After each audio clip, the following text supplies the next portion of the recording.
Imagine for a second a wooden shack, and it's sitting right at the edge of this wide, really dark river. Okay, setting a very ominous scene right out of the gate. Right, it's this isolated crossroads, and there is a ferryman waiting there.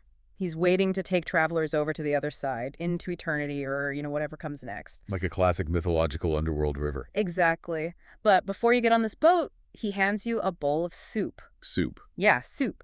And if you drink it, it wipes your memory completely clean, like total blank slate. You forget your triumphs, your failures, every single person you ever loved. You get to go into the next world with zero baggage. Wow, okay. I mean, honestly, a lot of people might take that deal. Right. Most people in this story drink it without a second thought. But one traveler, he completely refuses. Really? Yeah. He sits at this crossroads for 10 whole years just refusing the soup. Mm. And the reason is he died in the arms of the person he loved, and he absolutely refuses to let that specific memory go. It's just such a striking image, isn't it? It really is. The idea that human memory-like, specifically love and grief, could be so incredibly powerful that a person would literally choose the agony of purgatory over the peace of just, forgetting. It's incredible. And today, we are diving deep into the mind that actually created that image. So welcome to this deep dive. We are unpacking a massive, deeply personal collection of sources that you, our listener, shared with us. And we've got quite a mission today with this material. We really do. The mission today is to figure out this profound contradiction in the sources. Because on one hand, we have this biographical archive of Manuel del Valle y Colón. Right. And he was this trailblazing civil rights attorney, a judge, a guy who literally built institutional frameworks in the Ivy League. But then paired with that very rigid resume, we have excerpts from his poetry. Specifically, his 64th volume of poetry. 64. I knew it was a lot. It was 64 volumes. Yes, 64 volumes. I mean, it is a staggering output for anyone, let alone someone who had his kind of professional high-stakes day job. Yeah, no kidding. And this specific volume we're looking at today is titled Return, or, as we see it presented across the different sources you sent us, it's translated as free in Chinese, junjo in Japanese, and club in Thai. That's a universal theme. It is. But here is the thing I just keep bumping up against as I look through this material. Law, as a profession, is about absolute precision. Very binary, yeah. Right. It's binary. You are guilty or not guilty, liable, not liable. A judge issues a ruling and boom, the case is closed. The gavel comes down. Exactly. So how does a man who spent his entire life handing down absolute final judgments spend his nights writing these fluid, philosophical, abstract poems about never-ending cycles and ferrymen at the edge of the universe? Well, I think that tension is exactly why this material is so rich. Because for Manuel, the law might provide societal closure, right? But it does not provide human closure. Ah, that's a really good distinction. Yeah, and this deep dive is going to use his 64th volume almost like a map.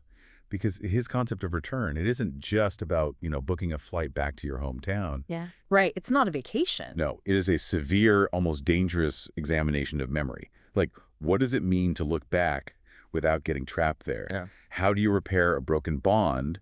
And how do you handle the existential cycle of life, death, and what he views as a very real form of rebirth?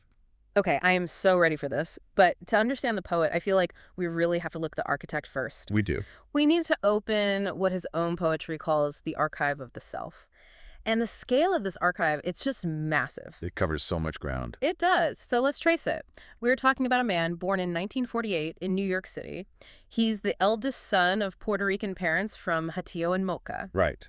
And he grows up in East Harlem.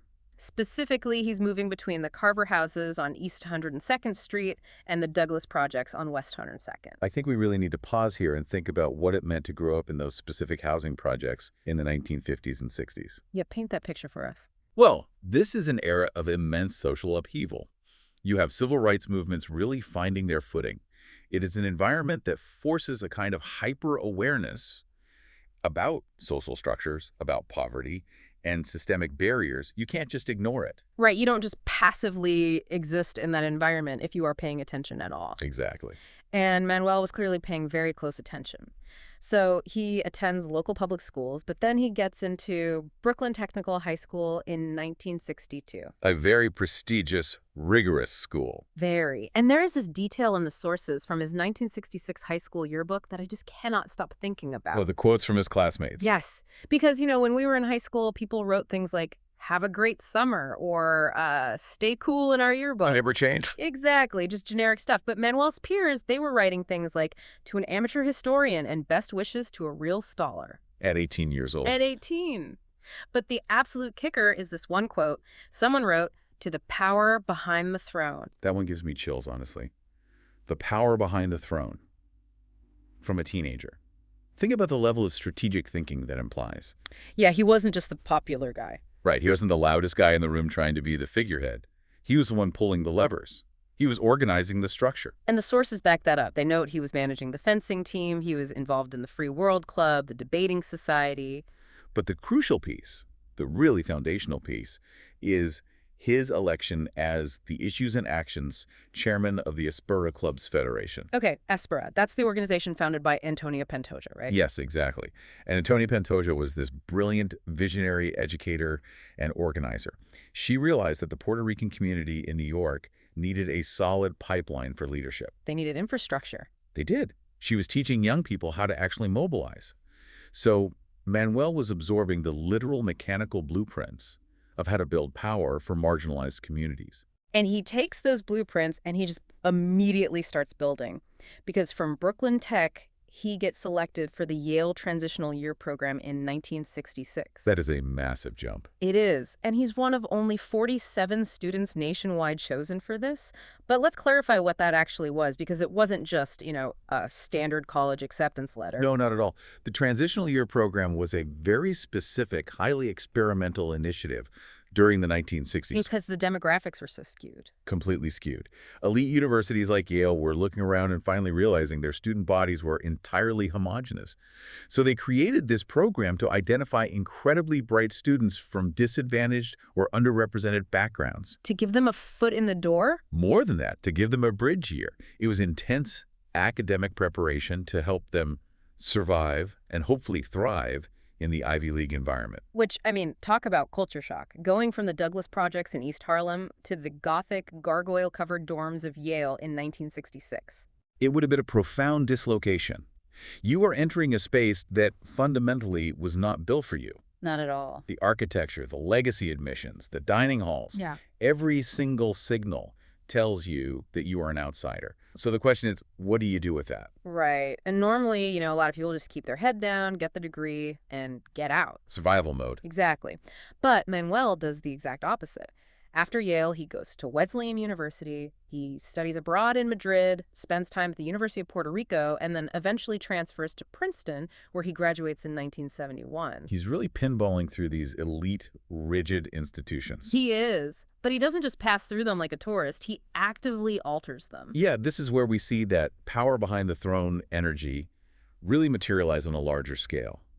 At Princeton, he founds the Latino organization on campus. Because there wasn't one. There wasn't one. And he realizes there's no academic framework for his own heritage either. Yeah. So he successfully lobbies the administration to create one of the first Ivy League seminars on the history and politics of Puerto Rico. He is literally forcing the institution to expand its definition of what constitutes elite knowledge. Yes, he's saying we belong in the curriculum, not just in the seats. And the crowning achievement of that undergraduate era, which is just wild to me, is his senior thesis. Oh, the thesis is legendary. Because usually a senior thesis gets printed, bound, and then shoved into some library basement to collect dust forever. Nobody ever reads it again. Right. But Manuel's thesis gets incorporated into a memorandum for U.S. Senator Jacob Javits. An actual sitting senator. Yeah. And then the Puerto Rican Legal Defense and Education Fund actually uses a chapter of his thesis in the landmark Aspera versus Board of Education case. We really have to unpack the mechanics of that case because it is monumental for civil rights. Yeah. Set the stage for us. What was happening? So in the early 1970s, you had thousands of Spanish-speaking children in New York City public schools who were essentially sitting in classrooms learning absolutely nothing. Because the teachers only spoke English. Exactly. The instruction was entirely in English, and there was zero support system for these kids. It was just sit there and figure it out. So the Espira case sued the Board of Education, arguing this was a fundamental denial of equal educational opportunity. And it ended in a consent decree, right? Yes, it did. Which, just for context for you listening, a consent decree means the judge didn't just hand down a ruling from on high saying you're guilty. Both sides actually agreed to a legally binding, court-monitored plan to fix the problem. Precisely. A consent decree isn't just a slap on the wrist. It is structural reform.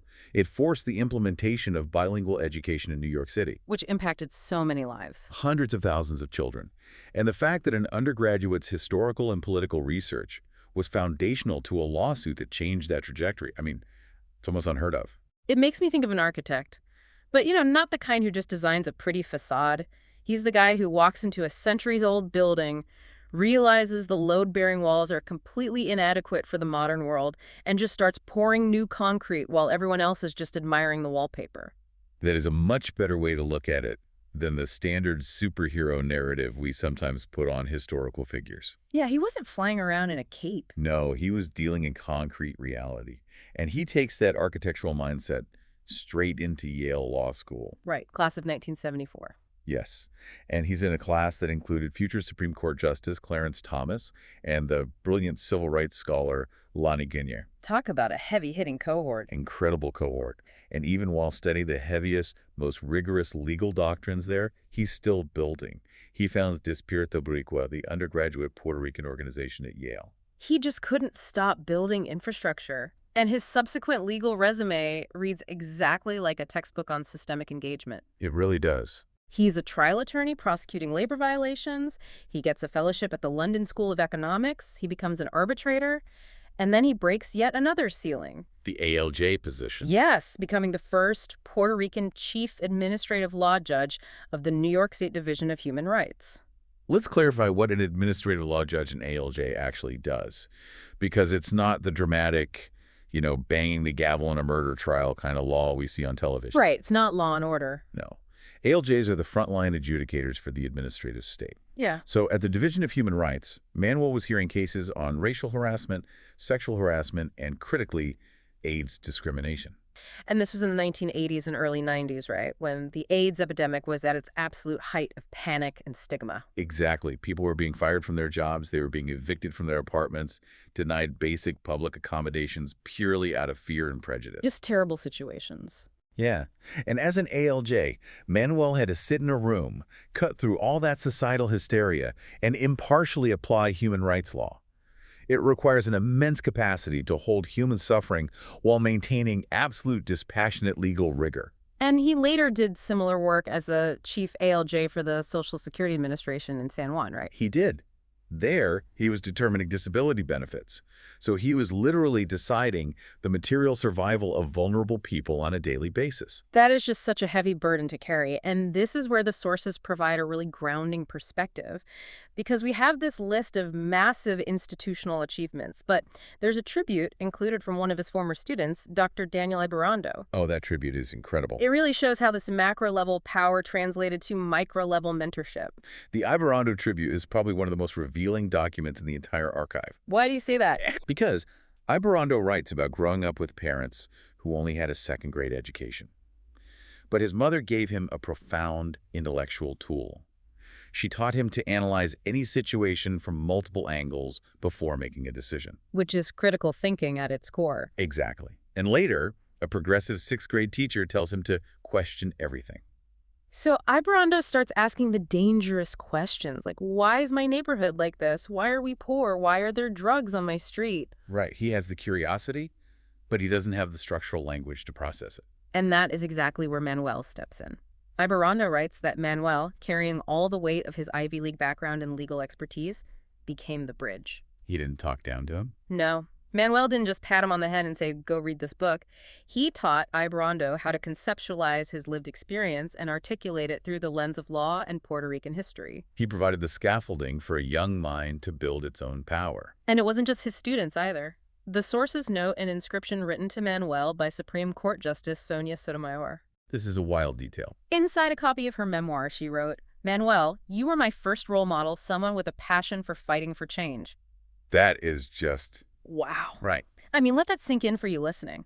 To be the first role model for a woman who would go on to sit on the highest court in the land, that is serious gravitational pull. It absolutely is. But this brings us right back to your opening question. About the poetry. Yes, because we've just outlined a man who is deeply, inextricably embedded in the tangible, objective world. A world of statutes, consent decrees, administrative hearings, and raw institutional politics. Right.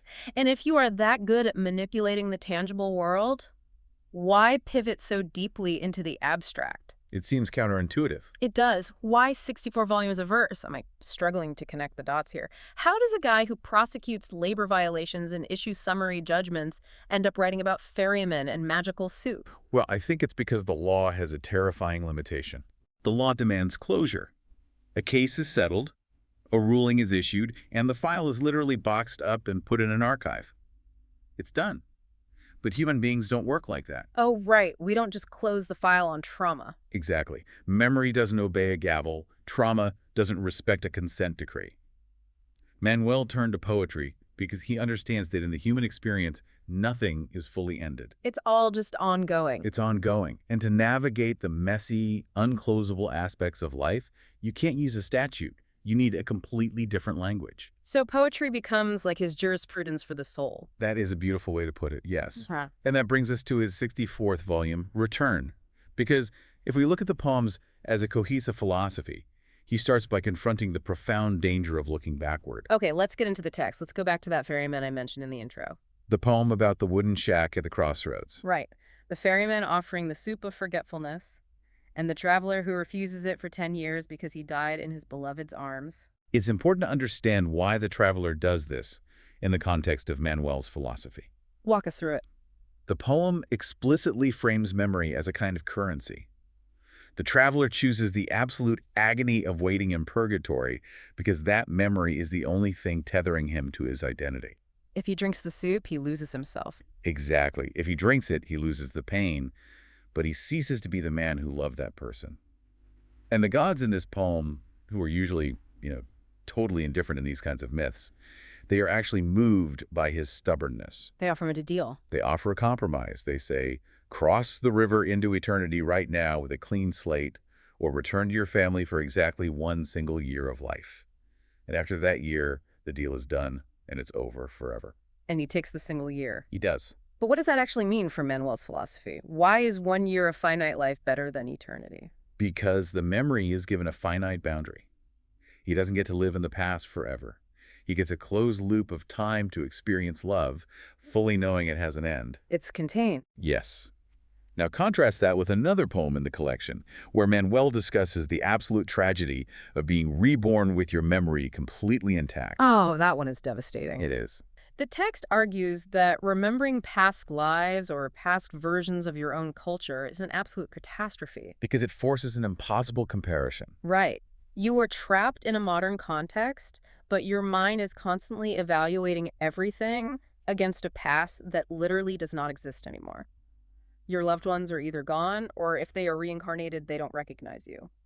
It's the tragedy of the permanent anchor. Yeah, you're stuck. If you synthesize those two poems, Manuel is laying down a law of emotional physics. He's saying that memory is beautiful when it is a conscious, finite choice like a visit. But memory is toxic when it becomes your permanent residence. You can't live there. You cannot engage with the present if you are constantly holding it up to the light of a dead past. So what does he suggest we do with those memories? His advice in the poetry is highly ritualistic. He says you should build a shrine, burn incense, clap and bow 3 times to honor the ancestors, and then you have to let it go. That tension between honoring and letting go is just so vivid in his poem about returning to the Yale campus. That's a powerful one. Imagine being Manuel, decades later, walking those same paths. He writes about the heartbreak waiting on every single corner. He walks past Connecticut Hall, and he doesn't just see a brick building. He sees the history. He remembers the protests for liberty and representation that happened right there. He feels the weight of past battles embedded in the actual architecture. He talks about the old Commons eating hall where he and his friends used to sit over breakfast, testing out radical new theories, arguing about how to change the world. But the people he argued with aren't there anymore. No, they're gone. The poem mourns friends who died young in faraway places. The campus is practically haunted for him, and it leads to this explicit almost aggressive warning in the text about nostalgia. Which is a very dangerous emotion for him. It is. And by the way, I looked this up. The word nostalgia literally translates from Greek as the pain of returning home. Nostos means return home, and algos means pain. Oh, wow. That etymology is perfectly aligned with his thesis. Isn't it? The poem explicitly warns, and I'm quoting here, Yeah. do not return to the well of old imaginings. There is no inspiration there. Okay, I actually have to push back on that, though. Go for it. If the well is dry and looking backward is a trap, why title the entire 64th volume Return? Ah, the paradox. It feels contradictory. Yeah. If you shouldn't go back, what are we returning to? It's like, okay, it's like trying to wear your high school Letterman jacket when you're in your 50s. Right. The jacket hasn't changed, but you have, and the context has. It just doesn't fit the same way. So why go back? It's a great question, and I love the Letterman jacket analogy. But think about it this way. Returning to a physical place isn't the same as returning to a past state of being. Yeah. Manuel is arguing that true inspiration doesn't come from romanticizing the past. It comes from returning to the lessons of the past and adapting them to the present conflict. So it's not about reliving, it's about retrieving. Retrieving, yes, Yeah. and integrating. But nostalgia isn't just a mental trap, is it? It's physical. The body remembers. Exactly. We don't just remember with our brains. Our bodies keep the score. Return isn't just a mental exercise for Manuel. It's a profoundly embodied experience. The body remembers fear, and the body remembers love. Which brings us to a sequence of poems that are so raw, they honestly made me pause the first time I read them. The father-son poems. Yes. It starts with a childhood memory. He's a young boy walking on a wooden dock with his father. And he describes this visceral, paralyzing fear of looking down between the wooden planks and seeing the blue-green water surging underneath. And the fear isn't just about the height or the water itself. No. The text explicitly connects that fear to his father. He associates the water with his father's method of teaching him how to swim, which was simply to throw him into the water. It's the classic old-school tough love approach. Sink or swim. Right, we laugh about it now, the whole generational divide. Like, modern parents do weeks of gentle water acclimation classes, but back then it was just, boom, you're in. Figure it out. But for a child, that is a profound loss of safety. Terrifying. The poem notes that the fear grips him because he realizes he's no longer on solid ground, no sand, no concrete. He is entirely open to the earth's aqua vicissitudes. He's totally vulnerable. He is at the mercy of the elements and his father's terrifying instruction. It's a physical trauma response anchored right there in the body. But then, and this is where the architecture of his poetry is just masterful, you place that memory right next to a later poem. Yes. A poem about caring for that exact same father decades later. When the father is elderly and helpless, the roles have completely inverted. It is the ultimate cyclical nature of physical existence. Manuel writes about the physical mechanics of lifting his helpless father and returning him to his bed. He's carrying the man who used to carry him. Exactly. He explicitly notes that he is doing exactly what his father had done for him so many times when he was a child. The man who was once this towering, terrifying force, the man who could throw him into the ocean, has become fragile. He's entirely dependent now. He is now the recipient of incredibly tender, reciprocal care. The details he includes are so intimate. He talks about his father losing his train of thought mid-conversation. Which is so hard to watch. It is, but instead of getting frustrated, the father would just start singing these out-of-tune melody songs he had composed himself. Just singing in the middle of a sentence. Yeah. And Manuel would sit there and play his father's old records to soothe him, creating this quiet ritual where they would just beam at each other. The text calls this returning the favors of love, loyalty, and presence. It's a literal return on an investment of love. Wow. But notice the required shift in posture here. The father has returned to a childlike state of vulnerability and need, and the son has returned to the bedside. But this time, he is the protector. He has all the power. Which means he has to consciously choose not to wield that power the way his father did. Exactly. He has to break the cycle of fear. Look at the conclusion of the dock poem, where he confronts the childhood terror of the water. He writes that it is time to let go of all of that, leading to a world where the calculus is based on the moment and the baseless fears are dissipated. He's making a choice. He realizes that carrying the old fear into the present is a choice. Courage, for Manuel, means breaking the cycle and choosing to live entirely in the now. Because you can't be present if you're holding a grudge. You cannot care for an ailing parent if you're still punishing them for the mistakes they made when you were 10 years old. That level of vulnerability isn't just required for aging parents, though. It's the baseline for maintaining any human connection. Absolutely. Which is incredibly hard. It's much easier to just cut people off or hold a grudge forever. It is easier. But Manuel is deeply interested in the mechanics of repair. How do we return to a relationship that has ruptured? The language we use. The language, the rituals we engage in, they matter immensely.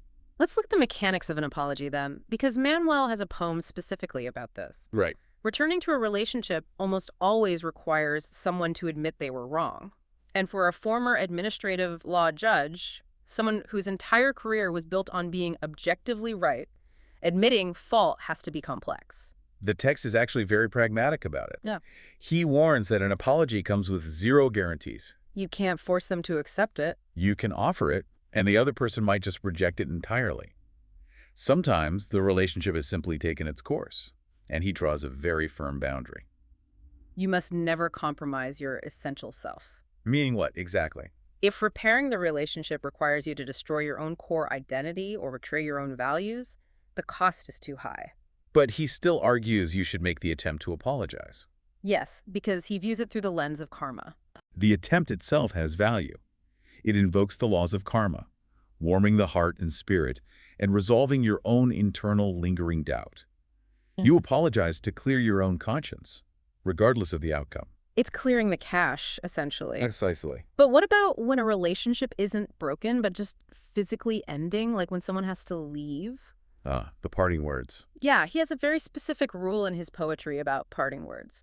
The rule is, when you say goodbye, don't say goodbye, since it may mean you will never return. Say that you will return instead. It is a magnificent refusal of finality. I love that phrase, refusal of finality. By actively skipping the word goodbye, the language itself keeps the door open to the universe.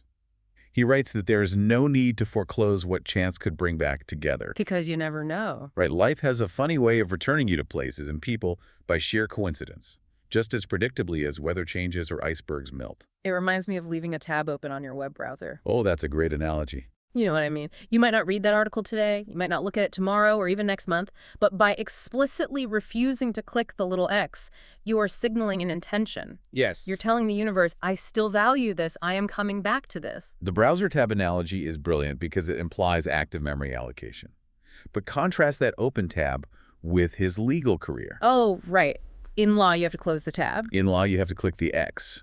A case is dismissed with prejudice, meaning it can never be brought again. Summary judgment is final. No open tabs in a courtroom. Exactly. But in his poetry, he is advocating for an open-ended human jurisprudence. He never dismisses a relationship with prejudice. He always leaves room for an appeal, a reunion, a random encounter a decade down the line. Even death doesn't seem to warrant a final goodbye in his philosophy. No, it doesn't. There's a poem about honoring a dead friend that really highlights this. He describes the ritual of visiting a plaque on the wall of the dead. The plaque poem. He finds the specific plaque. He bows, he leaves flowers, and makes a silent promise that he knows his friend would have wanted him to keep. It's a deeply solitary moment. But the twist comes as he's walking away. He has this realization that probably within an hour, another friend, someone he might not even know, someone completely unconnected to him, is going to show up at that exact same plaque and perform the exact same ritual. He is recognizing the communal infrastructure of grief. Which is so comforting in a way. It is. The friend does not return physically, but their impact returns constantly through these shared silent actions. The deceased friend becomes, as the text says, a beacon and a testament to the value of a life well lived in service of others. The relationship hasn't ended. It hasn't. It has just changed state. Yeah. From an active conversation to a shared memorial beacon. Okay, so we've established how he handles memory, fear, and relationships. But your browser tab analogy earlier got me thinking. What happens when your whole computer freezes? Exactly. What happens when we need to hit refresh on our own lives entirely? If we don't have the mythical soup of forgetfulness from the ferryman, how do we reset? Manuel actually asks this directly in Poem 3. He poses the question, can we reset our lives simply by returning to the places where we have known success. Like going back to your glory days. Right. If you were a great lawyer in New York, can you just go back to that courtroom and feel successful again? And his answer is a hard no. A resounding no. He states that looking at past successes for future guidance is a trap. Why is it a trap? Because the past is finite. It has boundaries. But the horizon, the future, is limitless. He argues that true imagination and creativity transcend the limitations of your background, your past successes, or even your lack of experience. But stepping into a limitless future requires preparation. You don't just walk into chaos without training. No, you need conditioning. Which brings us to what might be the strangest, most vivid poem in the entire collection, The Two Friends in the Hot and Cold Jars. It's an unforgettable image. Walk us through it. Picture two large round jars. One is filled with freezing cold water. The other is filled with steaming hot water. Two friends, wearing only black shorts, are alternating jars every 15 minutes. One friend vastly prefers the cold jar, the other vastly prefers the hot jar. Right. And they complain the entire time. Non-stop complaining. They coo and sigh when they are in their preferred jar, and they scream and moan when they are in the opposite one, but they keep doing it back and forth for a whole hour. It sounds bizarre. It does. When I first read this, I thought, this is just a modern wellness plunge. The Silicon Valley biohack. Yes, you see it all over social media right now. The sauna to the ice bath biohack for longevity and dopamine. The mechanics are the same, but the purpose is entirely different. Manuel isn't writing about personal optimization or, getting more deep sleep. So what's the point? He frames this extreme discomfort as spiritual training. The poem explains that after the hour is up, they put their street clothes back on. Why did they do it? So they are ready to take on the world's yin and yang aspects. They are preparing for the extremes. They subject themselves to extremes of temperature so they can face the extremes of fear and hope in a world they cannot control. And the ultimate goal isn't personal fitness, it's service. The text says they do it to make merit and help those who are homeless and hungry. That is the crucial distinction. They embrace physical discomfort by choice, so they are recalibrated to serve those who are forced to live in the extremes of society without a choice. Oh, wow. It's not a biohack. It is training for radical empathy. If you can endure the freezing water, you can better understand the man sleeping on the freezing pavement. That is incredibly profound. And that idea of training for chaos applies to the mind, too. Yes, it does. He has a wonderful poem about teaching third-grade geometry. Now, geometry is the ultimate rigid discipline. It's all angles, proofs, and absolute rules. Very structured. But you tried teaching that to a room full of 8-year-olds. Pure chaos. The poem notes that if you're late to class, the kids will go completely wild. You might literally have to climb a fence to get them back. So how do you regain control? You can't just yell at them to read the textbook. No. The poem says you have to adapt. You bring out light and dark colored models, squares, circles, triangles. You connect the abstract shapes to the real, tangible world they actually understand. You abandon the rigid lesson plan and meet them in the chaos. And if the chaos gets to be too much, the text gives very practical advice. Go find the physical education teacher and scream together. Just let it all out. Or go beat a drum to let off steam. Because, as he writes, the adventure of teaching never ends. It's a perfect metaphor for his entire life. You bring the structure geometry, the law, to the chaos third graders' societal inequality. But you have to be willing to adapt the structure when reality intervenes. And if you want to capture those moments of adaptation, if you want to tap into your own creativity without judging it, he offers a very specific practical tool. The tape recorder. Yes. He advises using a tape recorder to bypass writer's block. Just talk into it. Don't write, just speak. Record a memory, a speech, a random note to yourself. Just speak your truth into the machine. You can always transcribe it and filter it later. Think about what that represents. It is the literal, physical manifestation of creating your own archive of the self. Unfiltered. When you speak into a tape recorder, you are capturing the raw energy of your thoughts before the analytical mind, the judge, the lawyer, has a chance to strike it from the record. You are generating raw material for future return. Which perfectly sets up his ultimate view on return, the concept of reincarnation. This is a big one. This is where the poetry reaches its absolute philosophical peak, I think. He argues that if you die once, twice, 3 times, Right. it was never about returning to a physical body. Right. He completely abandons the literal interpretation of reincarnation. So what returns? He argues that what actually returns is your energy. When a profound life ends, that energy is too massive to just dissipate into nothing. It scatters. It goes out into the universe. And if bits of you seem to appear in different people or movements later on, it's because your energy was searching for souls of righteousness to inhabit, so the fight for the weak can continue. It's a staggering, beautiful thought. And if we apply that back to the biographical archive we started with, Manuel del Valle y Colón's energy is demonstrably scattered all over the place. It absolutely is.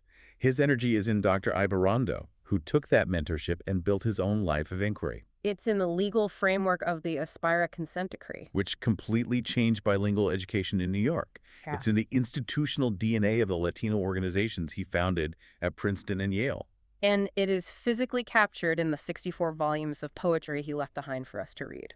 The entire collection seems to culminate in what I've been calling the Island Rebirth poem. Oh, let's talk about that one. It's about a man who trades in his old, arid, frustrating life to be reborn as a design artist on a tropical island. And there is one specific line in this poem that just hit me like a ton of bricks. Which one? He says the man stops sketching whales he's never seen, and instead he starts drawing the turtles that are right in front of him. That line is the thesis of the entire 64th volume. Really? It perfectly encapsulates everything we've discussed today. True return is not going backward into the trap of nostalgia, and it is not projecting yourself into an imaginary, uncontrollable future, the unseen whale. So what is it? True return is abandoning the need for total control, dropping your old bitterness, and engaging entirely with the reality that is right in front of you. The turtle. The poem ends with this man making merit daily, giving alms to the local monks, completely shedding his past travail, and becoming known to everyone simply for his smile. He achieves this state of grace by finally existing in the present tense. It is the ultimate resolution to the tension between the lawyer and the poet. The lawyer fights the battles of the past and sets the rules for the future. But the poet learns how to simply sit on the island and draw the turtle. Take a breath, because what a massive, incredible journey we've mapped out today. It really has been. We started in the housing projects of East Harlem in the 1950s. We navigated the intense culture shock and institution building of the Ivy League in the 60s and 70s. We waded through the heavy, consequential battlegrounds of the administrative courtrooms. And we finally arrived at the spiritual, mythic landscapes of his poetry. We asked at the very beginning how the rigid world of law connects to the fluid world of verse. And we found the bridge.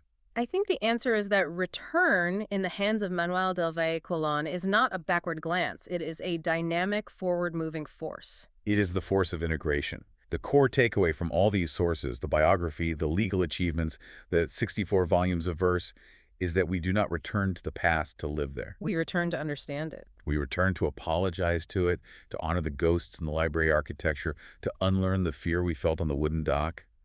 And then, having paid our respects and cleared the cache, we let it go. We have to let it go. We let it go so we can build a new future that is completely free of the past's bitter constraints. It is an incredible legacy to leave behind, and a blueprint for how to live a truly consequential life. And that leaves us with a final thought for you, our listener, to mull over as we close out this deep dive. The energy question. Yes. Manuel wrote that when we die, our energy scatters. It searches out homes in other souls of righteousness to ensure that the work continues. It finds the people who are ready to build. So, as you go about your day today, looking at the structures and people around you, ask yourself, whose energy are you unknowingly carrying right now? And what unfinished, beautiful work are they waiting for you to complete? A profound question to carry forward. Thank you for joining us on this deep dive. Keep questioning, keep exploring, and we'll meet you right back here next time.